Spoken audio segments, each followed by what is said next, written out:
Hello and welcome to Gecko Online. In this lesson, we'll find out the secret lives of our clothes. Imagine you're out shopping. You find some jeans you like, so you flip over the tag to check the price, but they've covered it up, so you can't see it. You wouldn't buy something without knowing the price, so chances are you'd end up putting those jeans back on the rack. In fact, there is a price tag that's being hidden from us every day. Not the one that tells us how much money to pay, but the one that adds up the hidden costs, like sweatshop labor, industrial pollution, and toxic chemicals in products. And just like the regular price tag, the hidden prices can be very different, even between products that look and cost the same. So let's go price shopping to find out the whole story. We'll compare two brands of jeans that cost the same amount of money and see why their hidden price tags are so different. But, spoiler alert, the hidden price tag is already available for us to check. We'll see the new web tools we can check just as easily as we flip over the regular price tag. When we start buying based on the hidden price tag, we push brands to lower that price too. Every time we put down money for a product, it's like casting a vote. We pick the winners. So let's see how we can vote for fair labor, a healthy environment, and safer products every time we shop. To see the differences between these two brands of jeans, we need to look into their life cycles, the lives that these products led before they got to the store, from raw materials, to processing, to assembly, to distribution. Let's start with raw materials. Both jeans are made of cotton, and that means using pesticides.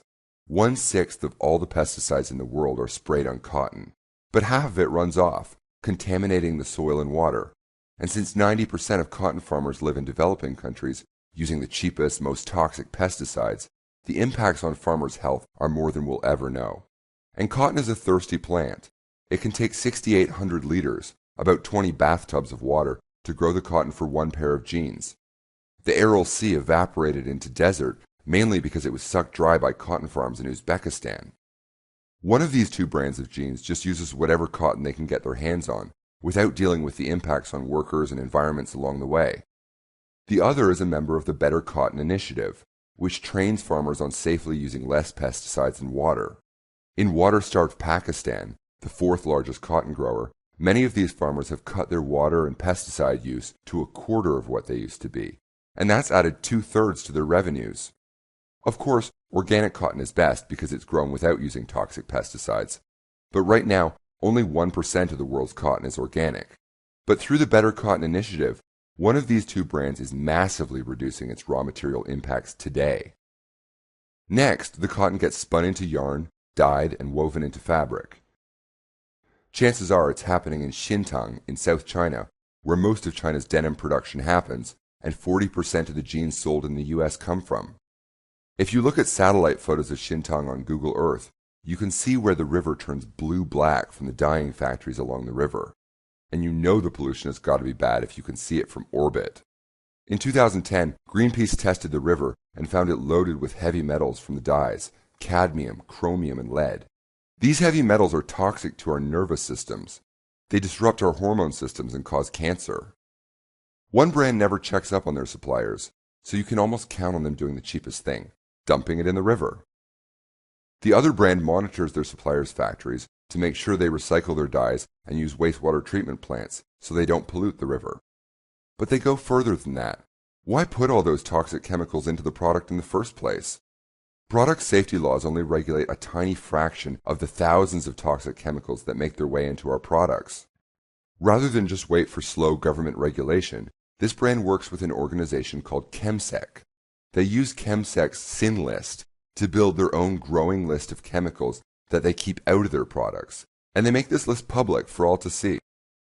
After being dyed, the fabric goes to assembly factories to be cut and sewn into jeans. We hear about sweatshops in the developing world, but what's it like to work in one?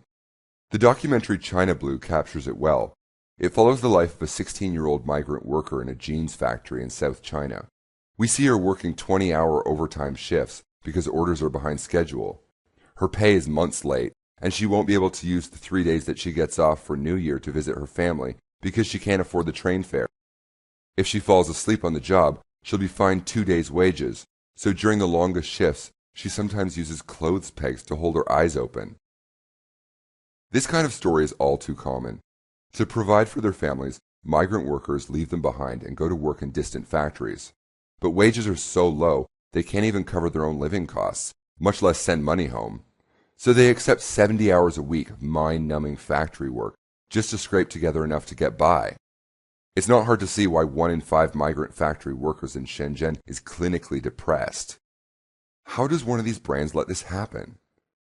The truth is, they don't even know who their suppliers are, because they just ordered their jeans through some sourcing company.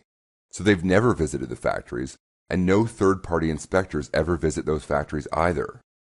This is the perfect recipe for sweatshop conditions. The other brand is a member of the Fair Labor Association and uses their supplier code of conduct. That means they have regular third-party inspections, and they work closely with their suppliers, training them on how to be profitable with shorter work weeks and salaries that cover workers' basic needs. When issues come up, they work with the FLA to resolve them and report the results to the public. And that brings us back to the store, where we're still looking at the price tag, trying to decide which pair of jeans to buy. If we only look at the regular price tag, we push brands to go for the lowest cost of manufacturing, and that rewards rock-bottom wages, long hours, toxic materials, and dangerous pollutants in soil, rivers, and workers' bodies. But the hidden price tag can't be kept secret any longer. The truth is out there. We even have a fancy word for it: transparency. The gist of transparency is, no news is bad news. If a brand is a member of the Better Cotton Initiative and the Fair Labor Association, we can find out. If they're publishing lists of toxic chemicals they avoid, we can find out. If they're not saying precisely what they're doing at each stage along the life cycle, we can assume the worst. Of course, none of us wants to spend hours trying to figure out which of these two brands is stuck in the past and which is leading the way, like the marchers we talked about in the Journey of Sustainable Business. We just want to know which one has the lowest hidden price tag. We won't find it on the label yet, but now we can check it just as easily. An organization called Good Guide digs through all the information that transparency brings out and turns it into a simple rating from 1 to 10. By using their website or smartphone app, we can tell at a glance how a brand measures up on environmental and social impacts. If you want to dig further, it shows how the brand rates at all levels, including restricted substances lists, living wage policy, and transparency. With Good Guide, we can easily check which of these two brands has the lower hidden price tag. They already cover 100 major brands of jeans and over 140,000 products, from clothes to cosmetics to electronics. With this tool, and likely even more comprehensive ones to come, the hidden price tag is no longer secret. When we try on a pair of jeans and look at ourselves in the mirror, we think, is this me? Whether they're hip huggers or mom jeans, at some level, we know that our style reflects what kind of person we are. It shows what matters to us and how we see ourselves. We would like to see ourselves as people who care about things beyond ourselves. When we know the hidden price tag, we can express that by casting our vote at the checkout counter. No to overuse of pesticides and toxic chemicals. Yes to fair wages and a healthy environment. Social media amplifies our voice as consumers, not only to vote with our wallets, but to influence our social circles to do the same. It shifts the balance of power. Because we as consumers outnumber all the brands and organizations. There's a few billion of us now buying products every day. The time has finally come when we can make a positive impact with every purchase that we make towards a fairer, healthier, and more sustainable planet.